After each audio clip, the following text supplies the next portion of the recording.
Welcome back everyone. First of all, I'd like to apologise for the noise of the birds in the background. I have a big gum tree behind me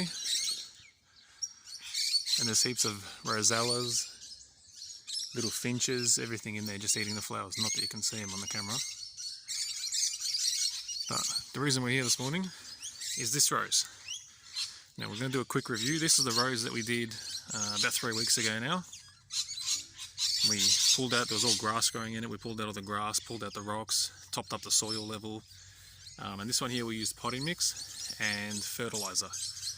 And you can see we've had quite a few hot days here last week or so. And you can see some of the leaves are a little bit burnt in a few places. But it's covered in new growth and it's looking really well. And it's even pushing out flower buds here. So it is looking really well. So far, the fertiliser with the potting mix has been a good success, even though we've had some sunburn on the leaves. Now we'll go across now and look at the other one that we did, and we'll see how they compare. Okay, so this is the other one. As you can see, I've got some grass in the background there that I've got to weed and clean up. But this is the rose. Now, they are in slightly different locations. This one here does get full sun, and it has copped it over the last week or two from the really hot weather we've had. See, it's burnt off almost all of its leaves. It's not looking too great.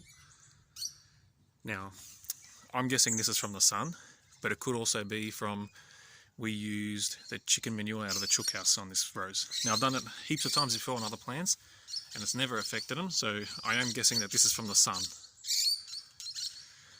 So it's not looking too great. So I'm going to prune it right back, cut everything right back on it, give it a good feed of liquid fertiliser, and hopefully the next week or so it'll come back to life. So I'll go ahead now and clean that up and I'll show you how we're going to leave it. Alright, so there you go. Looks pretty dramatic, but I've cut it right back. Cut it back to the next available node that looked healthy. So I cut off all the sunburnt, damaged, anything that looked like it was diseased or dying. And I've given it a good drink of the liquid fertiliser. So fingers crossed, it'll come back to life. Well, I might try and make some cuttings out of these offcuts. We'll see how we go.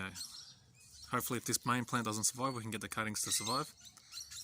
And we'll still have one of these plants. I hope you enjoyed the video. If you did, please give it a thumbs up and subscribe to my channel. And again, I apologise for the noise of the birds. Thanks and bye for now.